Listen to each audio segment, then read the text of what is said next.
Grand Canyon University makes earning your degree possible with over 130 academic programs for traditional campus students, with more than 80 bachelor's programs offered online. GCU provides you with the personal support you need, from complimentary unofficial transcript evaluations within 24 business hours to scholarships, academic support, and your GCU graduation team, led by your own university counselor. Find your purpose at GCU. Private, Christian, affordable. Visit gcu.edu. When it comes to weight loss, no two people are the same. That's why Noom builds personalized plans based on your unique psychology and biology. Take Brittany. After years of unsustainable diets, Noom helped her lose 20 pounds and keep it off. I was definitely in a yo-yo cycle for years of just losing weight, gaining weight, and it was exhausting. And Stephanie. She's a former D1 athlete who knew she couldn't outtrain her diet, and she lost 38 pounds. My relationship to food before Noom was never consistent. And Evan, he can't stand salads, but he still lost 50 pounds with Noom. I never really was a salad guy. That's just not who I am. Even through the pickiness, Noom taught me that building better habits builds a healthier lifestyle. I'm not doing this to get to a number. I'm doing this to feel better. Get your personalized plan today at Noom.com. Real Noom users compensated to provide their story. In 4 weeks, the typical Noom user can expect to lose 1 to 2 pounds per week. Individual results may vary. Game theory is all about decision-making and how it is impacted by choice of strategy. And a strategy is a decision that is influenced not only by the choice of the decision-maker, but one or more similar decision-makers. Today's episode will give an idea of the type of problem-solving that is used in game theory. So what is strict dominance? How can it help us solve games? And why are the Obnoxious Seven wanted by the police? All this and more on this episode of Breaking Math. Episode 38, The Great Stratagem Heist.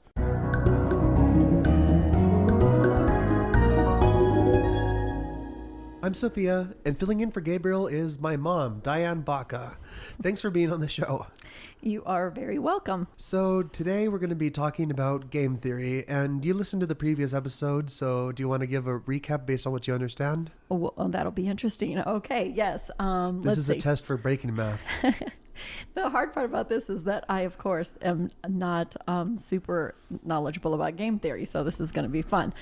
From the last episode, I gathered that game theory is about making decisions based on whether it's advantageous to you and possibly advantageous to the group, but basically you make your decision always in your favor. So it's a logic puzzle, and you are weighing the choices always. And in that weighing of choices, I guess if you're doing game theory, you can compare two people. One is you compare their two choices, and together you look at which one mathematically would end up being the best choice for the move that you're going to make. Is that okay? Yeah, that's pretty much sums it up. We went through a few different strategies with Broken Lego, the person who was part of our Saw parody. And and before we go on, I should probably mention that my mom taught me math. So she is the reason for breaking math. I'll take that credit. Thank you so much. Just kidding. I did teach you math long time ago. Oh my God. Yes. I'm a math teacher, but I think I taught Sophia algebra when she was in 3rd grade. And so one thing that really, which is part of Breaking Math's mission and part of this episode, of course, is that being good at math is all about installing intuition in the right places in the mind. Basically, like tuning your intuition into what something is, getting a sense for what division is, everything like that. And that's what this episode is going to be about. It's going to be about mostly one problem that's going to be solved. And we're going to just go through that in great detail. All right, so we're going to talk about strict dominance. But before we have to talk about strict dominance, we have to talk about what a strategy is. And a strategy, I think we mentioned, I'm not sure if we mentioned in the last episode, did we mention that, or do you remember about strategies? Did we define that well? No, I don't think you did. I think it was more about just the logic of the choices. And you did mention one thing about the one-liner about the strategy being always in your favor. That's the definition of dominance. See, a strategy is a decision based on the idea that other people can make their own decisions. So like in a game, the other person has freedom. And usually the point of a game is in game theory, you always want to maximize some value. And that's how a game is defined mathematically. It has to be able to be maximized. There has to be a strategy is better than another. One of the things that I was a little bit, or I thought was unusual about the whole game theory thing, and it feels very real, but at the same time, when you're talking about the prison situation, it's like they knew each other and then they could cooperate. So they had a lot of trust. So I feel like when you're really playing a game, you are always playing against an enemy. And maybe that wasn't explained very well in the episode. We were trying to make it so that it was just some random other criminal that might have done something horrible you don't know. So it wasn't supposed to have any prior knowledge, but we didn't explain that well. So in game theory, you're always assuming that the other person is going to be extremely selfish and do the best thing for themselves. Even in cooperative games, which you mentioned at the beginning, the difference between working together and just being separate entities, there was a theorem proved by John von Neumann that said that you could always make a cooperative game into a competitive game, or vice versa, by removing or adding a player that is worth the total value of points. But that's a little, I think, more out there. We're not going to cover that on this episode. Well, I just was thinking with the prison thing is that if they were both friends and they could figure out the logic, it'd be very simple to figure out that if they both just pleaded guilty, that they would only get 1 year. But in the end, they end up with a 5-year sentence, right? Yeah, and I'm kind of wondering, because I'm very new to game theory myself, I'm kind of wondering how that would be represented, because I know there is, I know cooperation is, I don't know how to model statistical cooperation, like the probability that someone will help you and how to factor that into your decisions. If somebody listening knows that, breakingmathpodcast@gmail.com. Let me plug our other stuff. Our Patreon is patreon.com/breakingmathpodcast. We're at breakingmathpodcast.com, and we're on Facebook at facebook.com/breakingmathpodcast, and Twitter at breakingmathpod. And I think that's all our things. So a strategy, of course, it's a decision that you make based on other people being able to make decisions. So a strict dominance of one strategy over another is when the dominant strategy is better, no matter what the other person does, than the strategy over which it dominates. Does that make sense? Yeah, I think that makes. Basically it's saying no matter what they do, your strategy is always going to be better. No, how would I say that? If you have choice A and choice B, like if you can either do A or either do B. If A is better in every case, no matter what the other person does, then you choose A over B every time. So that means A is strictly dominant over B? Right. So in the case that you were talking about, it always was better if they both cooperated. I can't remember the word you guys used for it, but yes. Yeah, and what's interesting about this is that if you have, let's say I have 3 options and you have 3 options. If you have one option that is always better than another one that is strictly dominant over another one, right? You could basically get rid of that other thing as a possibility for yourself. The other option. Yeah. Yes, that makes sense. Yeah. So if you imagined a grid with rows and columns where the rows are my decisions and the columns are your decisions, then you could imagine this as kind of taking out rows and columns. So this is actually a method which you can use to solve games. And we're going to go over a storytelling example. Well, I think the thing you actually tried to show me this. So we were sitting in a coffee shop last week, and she was trying to show me the logic in the visual representation of it, which is rows and columns in a matrix. And for me, it's a little tough, but part of the reason why the story came about is because it's like, since this is a podcast, it's so much easier to understand audibly, right? Yeah, you could hold a story in your head, but you can't hold 18 numbers in your head very easily. Right, and the whole thing with the rows and columns can get pretty complicated, so. Yeah, because remember, 3 rows, 3 columns times 2, because there's 2 players. So for each one, there's 2 different values you have to consider.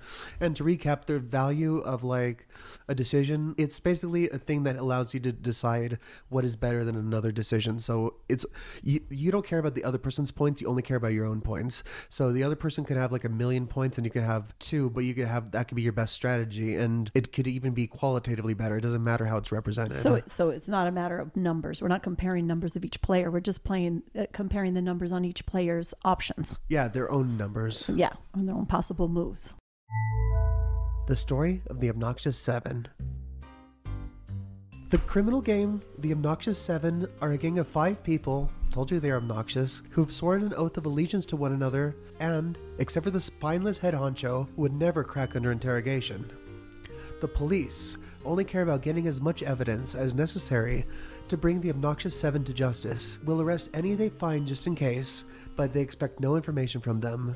Alright, so we have our 2 players. First, here. I'd like to thank you. Thank you for making the Obnoxious Seven made up of 5 people, so I constantly have to fix that in my brain. But that's okay. They're obnoxious. Keep going. Oh, yeah. So, yeah, I mean, they have to be obnoxious. So we have our 2 players, right? We have 5 players, right? But what I mean is we have our 2 kind of actors in the game theory thing. We have the police versus the criminals. Oh, okay. Gotcha. Yeah, those are our players. And remember, they're against each other. This is a little more simple than the Saw episode, because they're obviously against each other, right? Right. And the police have their own actors, as we shall soon see, that are related to the decisions that they make. So remember, these are actors that are going to make decisions, and you shall see soon. The Obnoxious Seven are suspected of robbing gems from a bank. There are only 3 places that are nearby to hide in: the restaurant, Le Snob, the pier, and the salsa factory, Salsarino. The 5 of the 7 hacked phone signals and wires and such around the bank, so there was no alarm.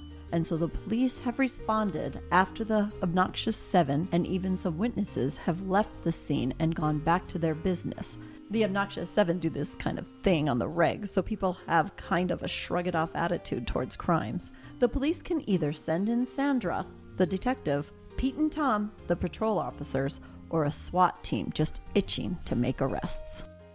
All right, so let's go over the options. So we have a restaurant, right? Yes. A pier and a salsa factory. So just to kind of build this scene in your head, the pier is next to, of course, the ocean. It has a bunch of games and carnival stuff on it, whatever. The restaurant, it's kind of obviously a little noisy place, really busy, lots of people. And the salsa factory is also very busy, but it's also kind of a dangerous place, a very chaotic place, because it's a factory. Like, can you imagine if they hit out in the salsa factory? That would be chaos. So those are the 3 choices for the Obnoxious Seven, right? The 5 of the Obnoxious Seven have 3 choices. Yes, they have 3 places to hide, and then the police have 3 options to send in. Yeah, and their options are what again? Detective Sandra. I like that she's Detective Sandra, by the way. Okay, patrol officers Pete and Tom, and of course a SWAT team. So it seems like we have a varying degree of the level of enforcing here. We got 1 person, 2 people, or a whole SWAT team. Yeah, and not also remember that the detective, she has certain advantages.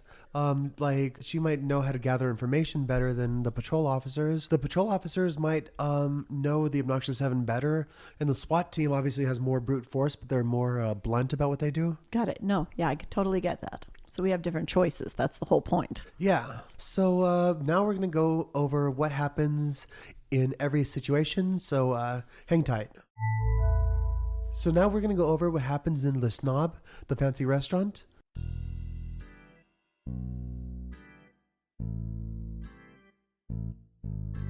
Suppose the 7 hide out in Le Snob, the fancy restaurant. Inside it is noisy and crowded. Detective Sandra won't be able to find the criminals, especially since she doesn't know any of their faces, and the criminals will walk out the front door with cash.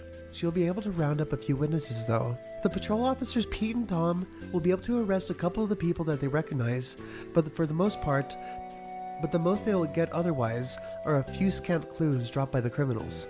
The SWAT team would alert the criminals to the presence of the police, so they'd be able to sneak out the back with a vase. The likelihood that the criminals would drop damning evidence of their hasty escape, though, would be very high, and so the police would have proof. So let's go over that. What's your impression? So basically Sandra has, each one of those things has an advantage.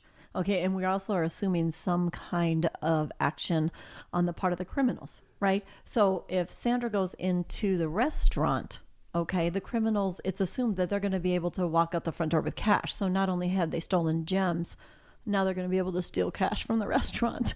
Yeah, and so just to make this a little more mathematical for everybody, the criminals have four different things that can happen to them. They can steal some cash, which is the best option. That's the best thing that the criminals can do. That's like the best outcome, right? Are we already assuming that? So in other words, they stole the gems, but now they're going to go steal some cash from somewhere else. So now they have both liquid and okay, gotcha. Definitely, yeah. And that brings us to our next thing. The second best thing that could happen is that they steal something that they can sell. So not steal cash, but steal like a vase, like we were just talking about. So cash is the best. Something else. The vase is next. Okay, keep going. The best thing that can happen, which is it starts to get bad, is that some of the foot soldiers from the criminals get caught. Okay. And remember, the foot soldiers don't talk to anybody, so they don't help the police make arrests, which is important. Okay, foot soldiers. Does that mean one of the five? Couple of the five? Yeah, a couple of the five of the Obnoxious Seven who have three choices. Okay, got it. Okay, and then the last choice is that they all get caught, I assume. That's the worst thing that could happen to them. Yeah, well, the worst thing that could happen is that some foot soldiers, because some always get away, but the worst thing that can happen is that they lose money and they get caught. So the ones who are carrying the money from the gems get caught. Okay, gotcha. So if foot soldiers get caught, are we assuming they don't have any gems or cash or vase or anything on them? Yeah, the worst is that the one with the stuff gets caught. They all get caught. Okay, Yeah. got it. Okay. So now let's look at what can happen for the police. The best thing is that police get some really important proof, something that will definitely make the case. Okay, something to convict them, like they get all their identities or something, or okay. Yeah, the second best thing that could happen is that they get some witnesses who are at the bank that they stole the gems at. Wait, wouldn't the best thing that could happen be that they caught them all? But that won't happen. They never do. Spoiler alert. Oh no, they never get caught? No, at least one gets away. Okay, never mind. At least one gets away. So this is an assumption of the game then. That's the important thing about game theory, is that you're assuming, at least in this thing, you're assuming that you know all the outcomes, and you're assuming that the other person knows all the outcomes. Okay. Is this similar, like in chess, to say that when you make a move, you know that they're going to die kind of thing? Yeah. So that's like the difference between chess and poker, is that chess, you know exactly what the other person can do. Yeah. And what the outcome will be if they do it. So this is more like a chess situation. Like we understand exactly what their options are, basically. Yeah. Versus poker, where this there's is random cards. So helpful for me personally. Okay, gotcha. Yeah. I keep thinking of clandestine situations, like, I have no idea what's happening. Okay, gotcha. Okay. Yeah, and by the way, the court case after is not part of the game, so they might catch them later based on the proof or whatever. Okay, gotcha. Okay, so we didn't go through the four cases. I'm sorry, I distracted you, but here we go. So. Oh yeah, so the third best thing is that just some scant clues are found. And the last and the worst thing would be that they destroy the evidence or bungle it. Oh, okay, gotcha. Or don't find any evidence? They never don't find evidence. Spoiler alert, too. So they always find evidence, but the worst case scenario is that they botch it. Yeah, so just to go over the criminals one more time, they either steal extra money, just steal something to steal. They lose some of their foot soldiers, or they lose their money and their foot soldiers. And for the police, it's that the best thing is that they find some proof. The second best thing is that they find some witnesses who can give witness testimony. The third best thing is that they find some scant evidence. And the fourth best thing is that they bungle some evidence. So those are the four rankings. And by the way, you don't have to remember what happens in every case. We're going to go back over it, but we just want you to have an idea of the narrative. Hey Breaking Math fans. First, I want to thank you for listening. I have an important message for everyone. You can start your own podcast right now with Anchor. Anchor lets you create and distribute your own podcast. Just get an idea, record, and upload. It's just that easy. Anyone can do it. I'm on my way to accomplishing my dream, and you can too. Just get on your device's app store and download Anchor. It contains everything you need to make a podcast. With Anchor, you can put your podcast on all the big platforms. Apple Podcast, Spotify, Google Podcast, Amazon, and more. Reach the whole world with Anchor. Best of all, Anchor is free. You have nothing to lose with a free platform. Download the Anchor app or go to anchor.fm to get started.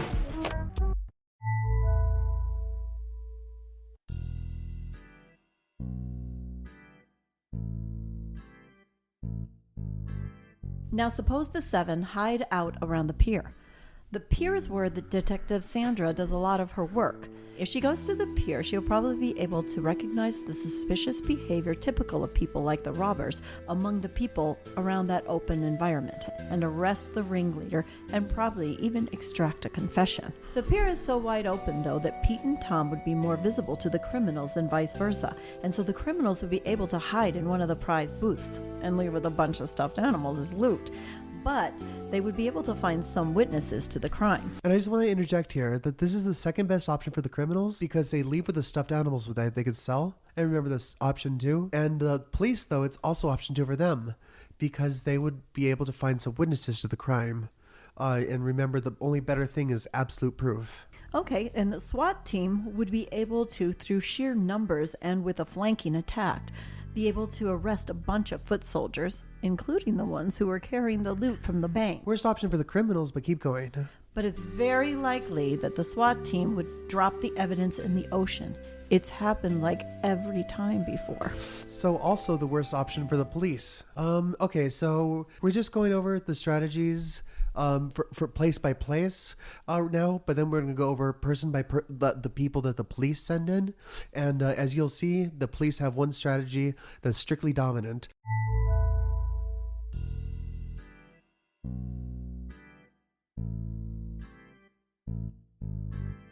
Finally, suppose the 7 hide out in Salsarino, the salsa factory. In Salsarino, Detective Sandra will be reduced to finding some scant clues as the criminals abscond with the loot and also some jars of precious salsa. Sorry, I'm thinking, oh, this is definitely a New Mexican story.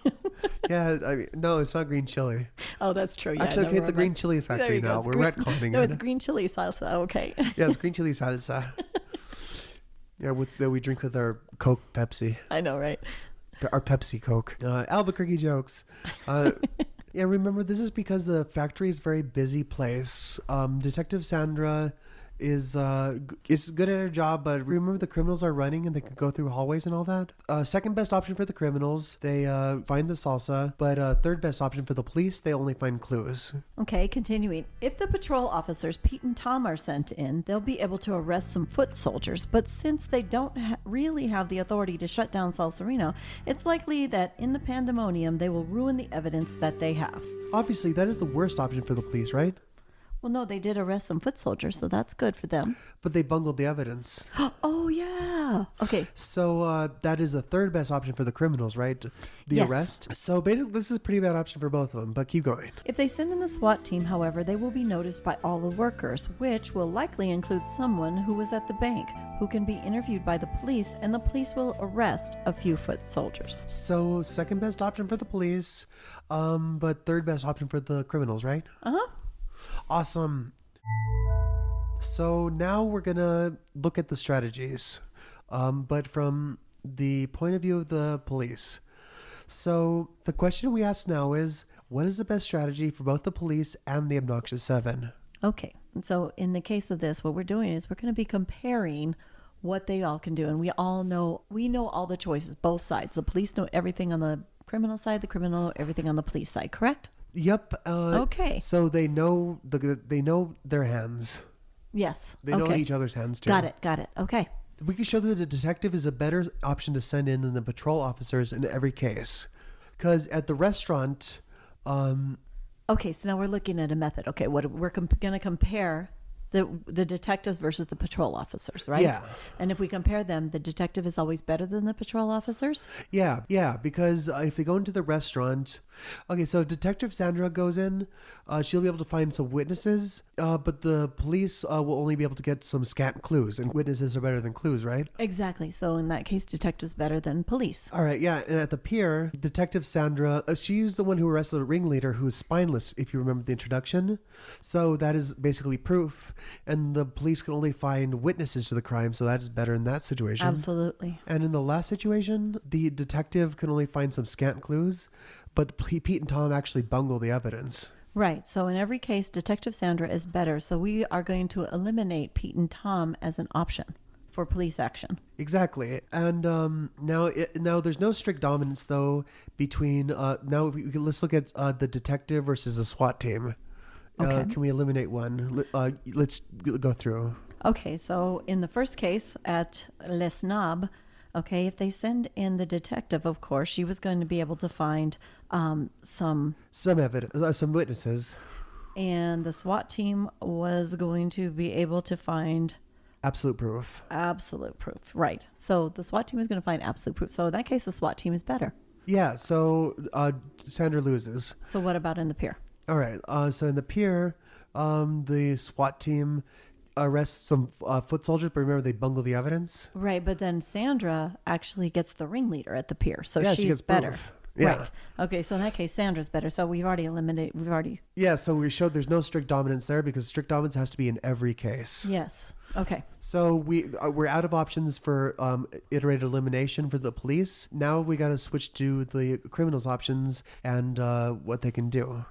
Okay. So, but we're still left with Sandra and the SWAT team. Sandra and the SWAT team on the police side, but the criminals, we don't know what their best option is yet. Okay, so let's go through that.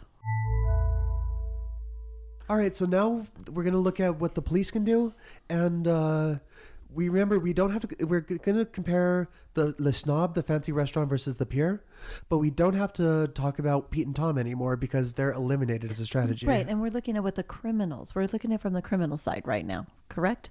Yeah, and remember the criminals know that Pete and Tom are a bad option for the police, so they eliminated them too. Exactly. In Le Snob, if they send in Detective Sandra, it's better for them than the pier because they get caught in the pier, but in the restaurant, they get out with all the cash. Yeah, that's right. And if they send in the SWAT team, they escape with a vase. Uh-huh. The soldiers that were arrested they're carrying the loot. Yeah. Also, they get arrested. Right. The pier is actually a worse option for that too. Okay. So we could actually eliminate the pier as a strategy altogether. The pier is a bad place for both of them. Yeah. Okay. So now we're only going to be comparing Le Snob and Salsarino. Yeah, so let's do that real quick. What happens if the criminals go to Le Snob and Detective Sandra goes in? What happens to the criminals? The criminals get away. Yeah, and they get with out cash. with cash. So And it's the like best the best option. situation, yes. Yeah, and we don't care what happens to Sandra right now because we're only looking at The criminals. Yeah, their point of view. Okay, got it. And so then if the criminals go to Salsarino And they send in Sandra at the same time? and they send in Sandra, they'll only be able to get some salsa, so it's not the best option for them. So it's better to go. for the criminals is better Les Snob. Yeah. Okay. Now let's look at the SWAT team. Okay, so if the criminals go into Les Snob and the SWAT team happens, okay, it's very good for the SWAT team, but very bad for the criminals because they get caught. Oh no, they drop damning evidence. Dang it, I missed that. Oh, and by the way, just a quick explanation in case it wasn't obvious. The ringleader getting caught is the end of the criminal organization, but getting damning evidence is not the end. It's just the end of them for a while. I probably should have explained that. So it's not. So that's not considered because they could just regroup like with all their loot. They don't get recoed.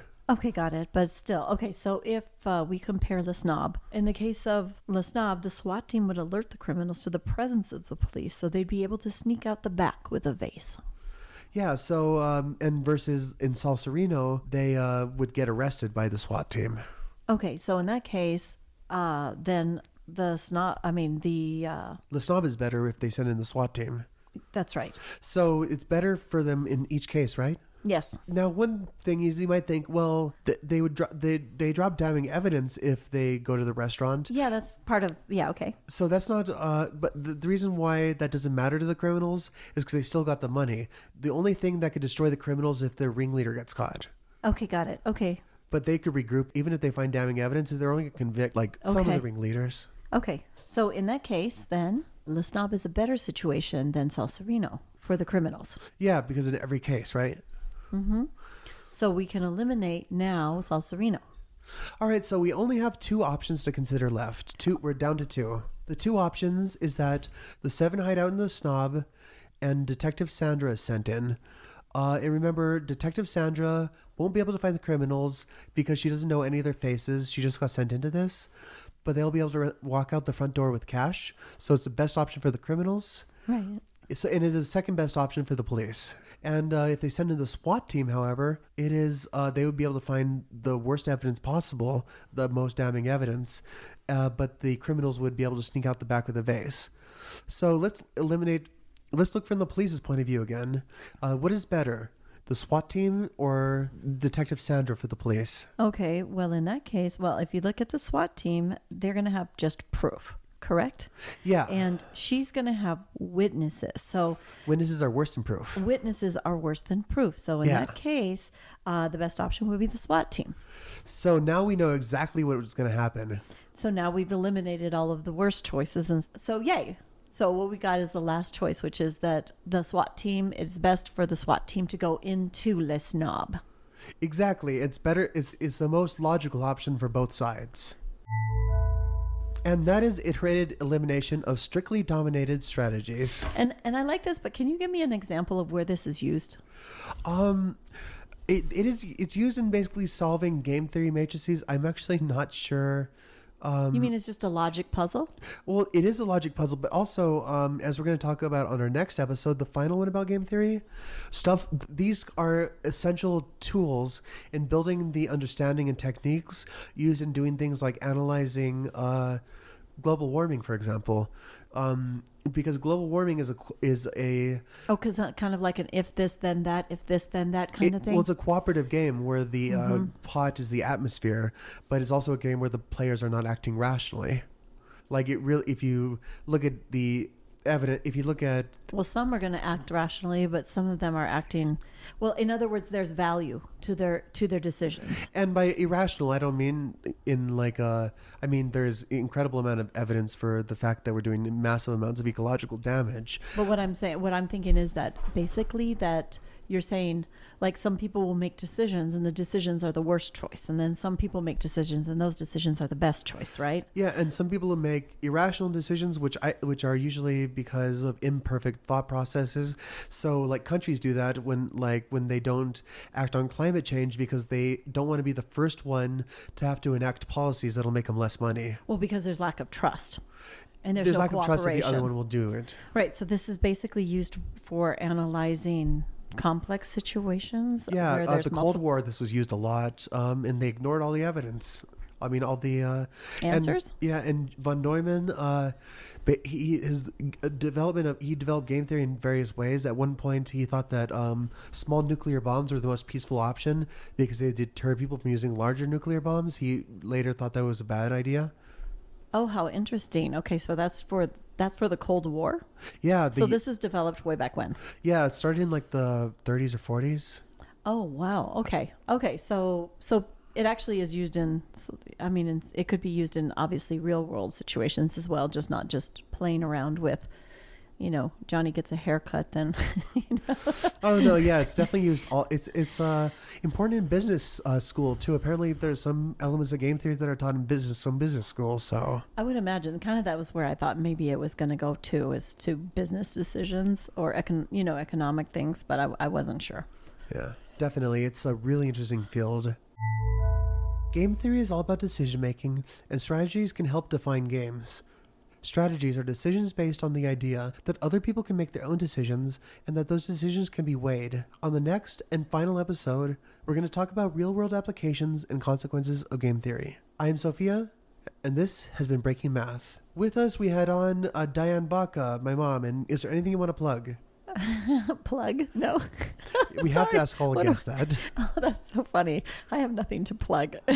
Okay, what I do, we're at breakingmathpodcast@gmail.com, breakingmathpodcast.com, facebook.com/breakingmathpodcast, twitter.com/breakingmathpod, and patreon.com/breakingmathpodcast. We are selling a poster on Patreon for a recurring donation of $22.46, or you could buy it at our Facebook store on our Facebook page, and $22.46 is pi to the e dollars. So that's kind of fun. Is that fun? That was fun. Thank you for letting me be on this show. No, is pi to the e dollars fun? Oh yeah, pi to the e dollars is so much fun.